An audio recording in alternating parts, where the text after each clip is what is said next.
Bismillahirrahmanirrahim. Assalamualaikum warahmatullahi wabarakatuh.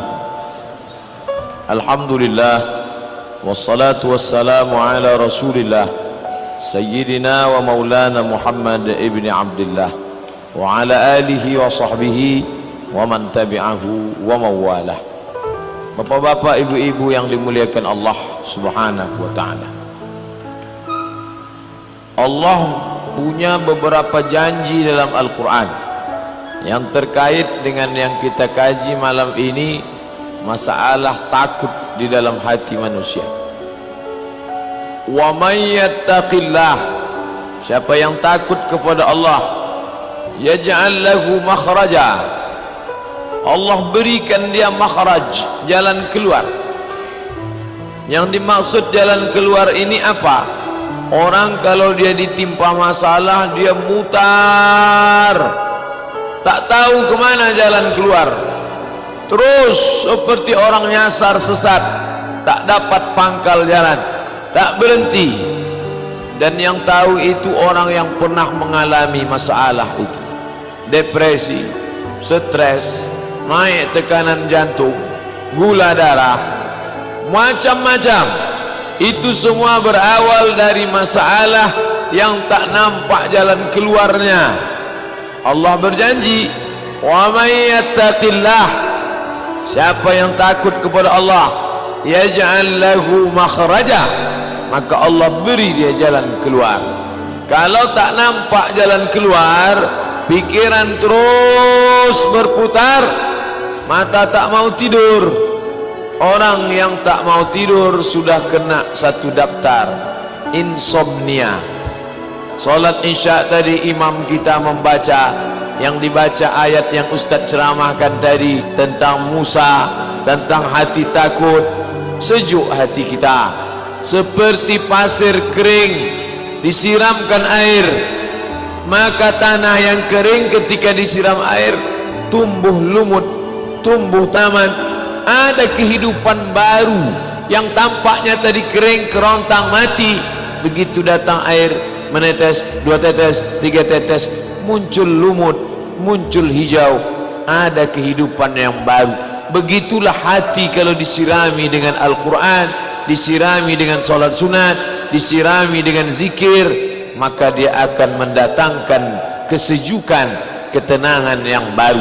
Yang mendatangkan itu siapa? Walladzi anzala sakinata, dia yang menurunkan sakinah fi qulubil mu'minin, ke dalam hati orang yang beriman. Satu-satunya jalan melapangkan hati adalah kembali ke jalan Allah. Wa may yattaqillah, siapa yang takut kepada Allah, yaj'al lahu makhraja. Cukupkah hanya itu saja? Tidak. Wa yarzuquhu min haitsu la yahtasib, Allah beri dia rezeki dari jalan yang tidak disangka-sangka. Dari mana jalannya? Allah mau kasih. Ketika Maryam kehilangan ayahnya Imran, meninggal, lalu orang menyangka ini anak yatim tak akan makan, karena tukang kasih makan sudah lama mati. Yang ngasih makan ayah, sekarang yang ngasih makan, yang cari makan mati. Yang mencari makan mati. Orang menyangka dia akan susah, orang lupa ada yang memberi makan yang tak pernah mati. Yang mencari makan mati tak masalah, tapi yang memberi makan tak pernah mati, siapa dia? Ar-Razzaq, yang maha memberi rezeki. Subhanallah, Masya Allah. Kullama daqala alaiha Zakaria al-mihrab, setiap kali Zakaria masuk ke dalam mihrab, wajada indaha rizqa, banyak makanan-makanan, buah-buahan. Siapa yang ngantar ini? Ayahmu sudah meninggal, emakmu susah, siapa yang ngantar makanan? Apa jawab Maryam? Innallaha yarzuqu man yasha, kalau Allah mau memberi, maka dia beri siapa yang dia kehendaki, bi ghairi hisab, tanpa bisa diduga, siapa ada menyangka. Allah berjanji, ini janji Allah, Maryam sudah mendapatkannya. Lalu kemudian itu pula yang terjadi pada Musa alaihi salam di tengah gurun pasir tandus kering. Kalau bapak ibu naik bis dari Kairo melewati gurun pasir dataran Sinai, sejauh mata memandang kering, fata morgana, nampak dari jauh macam kolam air. Begitu didekati rupanya pasir, nampak anak-anak onta lari kepanasan, nampaklah batang-batang korma yang kering berdebu. Tak ada makanan, tapi Allah berjanji, walaupun yang takut itu bukan Bani Israel tak takut sama Allah, pemimpinnya takut, maka Allah tetap turunkan. Apa kata Allah? Wa dhallalna alaihimul ghamama, kami naungi mereka dengan ghamam, awan hitam, sehingga cahaya matahari tak tembus sampai ke bawah, panas di atas, sejuk di bawah. Wa anzalna alaihimul manna wassalwa, kami turunkan makanan manna dan salwa. Sampai pada puncak ketakutan di hadapan Laut Merah, di belakang pasukan Fir'aun, maju ke depan mati konyol, mundur ke belakang mati dibunuh oleh tentara pasukan Fir'aun. Apa kata sahabat Musa? Wa qala ashabu Musa, berkatalah sahabat-sahabat Musa Bani Israel, inna lamudrakun, inna lamudrakun, mati kita Musa, kena kita sekali ini, habis kita, akan disembelih oleh Fir'aun. Inna lamudrakun. Apa kata Musa? Kalla, kalla, sekali-kali tidak. Inna ma'iya rabbi sayahdin, inna ma'iya, bersamaku, rabbi, ada Allah, bersamaku ada Allah, sayahdin. Tahukah Musa bahwa laut itu akan terbelah? Tak tahu. Seandainya dia sudah tahu duluan, tak ada yang aneh, orang sudah tahu duluan.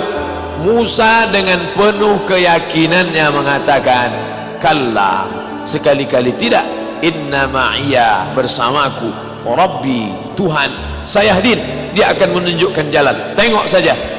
Allah katakan, idrib bi'asakal bahr, pukulkan tongkatmu itu, famfalaqa, maka terbentanglah jalan, terbelah di antara dua laut, di antara yang terbentang jalan, kataudil azim, seperti dinding bukit yang kokoh.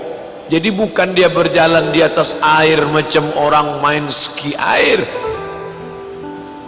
Daratan itu nampak terbelah ke bawah, lalu air itu di sebelah kiri kanannya, kataudil azim, seperti tembok bukit yang kokoh. Lewatlah Nabi Musa alaihi salam. Sesungguhnya kisah-kisah itu diceritakan Allah, bahwa kita pun mungkin mengalami hal yang sama, seperti yang dialami Maryam, seperti yang dialami Asiyah, seperti yang dialami Musa, seperti yang dialami Isa, seperti yang dialami Muhammad sallallahu alaihi wasallam.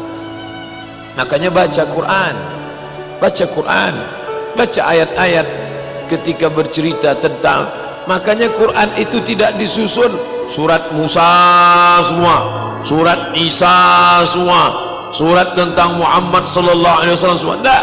Ketika kita baca Al-Baqarah, ketemu dengan cerita Musa, ketemu dengan cerita Bani Israel, ketemu dengan cerita Muhammad sallallahu alaihi wasallam. Baca Quran satu halaman, 1000 makna terkandung di dalamnya. Kata Syekh Abdullah Darraz, dia seperti permata yang memiliki banyak aspek sisi cahaya. Baca dari aspek kesehatan, ketemu. Baca dari aspek akidah, jumpa. Baca dari aspek akhlak, dapat. Baca dari aspek tazkiyatun nafs, pensucian jiwa, nampak.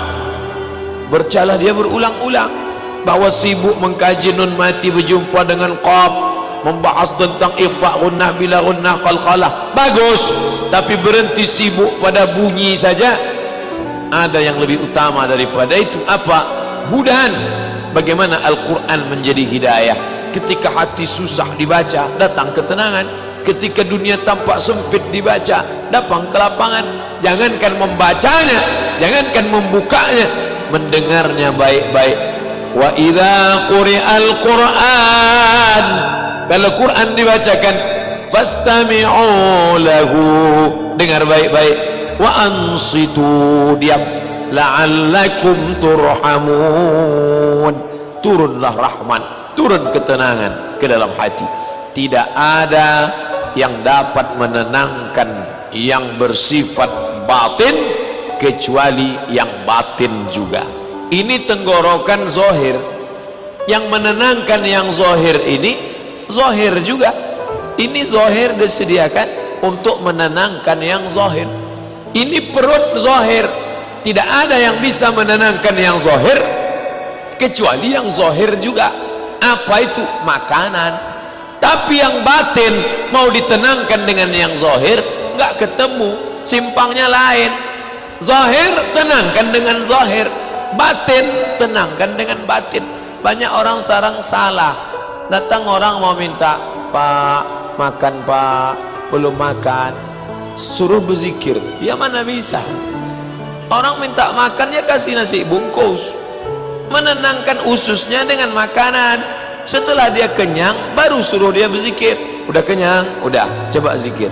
Subhanallah, subhanallah, subhanallah. Gimana? Tenang, tenang Pak. Tenangnya di mana? Di sini Pak.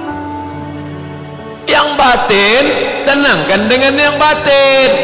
Sekarang orang stres, dibawa jalan-jalan ke Danau Maninjau. Stres, galau, dibawa ke danau.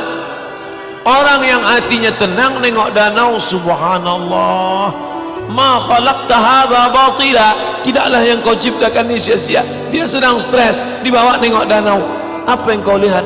Rasanya aku mau terjun aja ke dalam. Tak bisa. Menenangkan yang batin itu, bawa dia ke masjid, suruh dia berzikir, bawa dia sholat. Setelah hatinya tenang, baru nampaknya luas ternyata dunia ini ya. Tadi pandanganku udah sejengkal aja udah rasanya. Banyak orang sekarang salah menyikapi yang zahir dengan yang batin. Bapak Ibu yang dimuliakan Allah Subhanahu wa taala, beruntungnya bapak-bapak yang punya anak-anak yang sudah menenangkan diri dari sejak muda belia. Bertuahnya pula anak-anak yang punya bapak ibu yang menenangkan dia dengan kalimah-kalimah tauhid, dengan tasbih, tahmid dan takbir, dengan membawa dia ke masjid, kembali kepada jalan Allah Subhanahu wa taala. Kalau makin banyak ngaji, hati makin tenang, lanjutkan. Kalau makin banyak baca Quran, hati tenang, teruskan. Kalau sudah belajar dengan guru, hati menjadi baik, teruskan.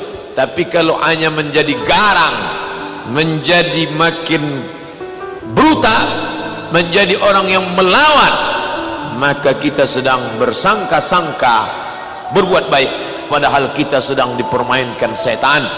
Wa yahsabuna annahum yuhsinuna sun'a, mereka menyangka sedang berbuat baik, padahal mereka sedang dipermainkan. Nauzubillah. Islam mendatangkan ketenangan batin. Kalau sudah tenang, barulah bisa mencari nafkah dengan baik. Keluar dari masjid, waktu masuk tadi ke dalam mau cari ketenangan, Allahumma aftah li abwaaba rahmatik, curahkan rahmatmu supaya hatiku tenang, curahkan rahmatmu supaya otakku tenang, curahkan rahmatmu supaya batinku tenang. Setelah dapat rahmat Allah, keluar ke masjid, Allahumma aftah li abwaaba fadlik, bukakan pintu rezeki. Hanya orang yang tenang yang bisa mencari rezeki. Kalau hatinya tak tenang, duduk dia di ruko, duduk di toko, orang ngasih 50.000, baliknya 250.000, rugi. Orang nyerahkan cincin besi, dibalikkannya cincin emas, rugi. Orang ini untuk pupuk, disiramkannya racun, rondap disiramkannya ke tanaman, habis. Kenapa? Hati tak tenang. Tenangkan dulu di rumah Allah, baru kau pulang ke rumahmu. Sekarang orang terbalik, mencari ketenangan di rumahnya sendiri. Dia tak jumpa ketenangan itu ada di dalam Baitullah. Oleh sebab itu Bapak Ibu, tengoklah kita di masjid ini. Berapa lama kita datang ke masjid ini? masjid ni tak siap-siap, tapi hati kita tenang. Itu menunjukkan ketenangan ada di kita kan Allah. Masuk kita ke hotel mewah, megah, cantik, rapi, tapi hati kita tak tenang. Tengok sini rok pendek, tengok sana baju pendek, hati kita tak tenang, kacau, galau. Bapaknya tenang, ibu pula tak tenang. Maka kembali ke jalan Allah Subhanahu wa ta'ala. Itulah kaji kita malam ini. Apa kesimpulannya? Bapak ibu simpulkanlah sendiri. Kalau tenang bisa menyimpulkan insyaAllah. Kalau tak tenang, tak dapat kesimpulan, berarti belum tenang. Terima kasih atas segala perhatian. Mohon maaf atas segala kesilapan. Ada hal yang ingin ditanyakan, baik langsung maupun tak langsung, saya akan bahas dalam tanya jawab. Terima kasih. Wassalamualaikum warahmatullahi wabarakatuh.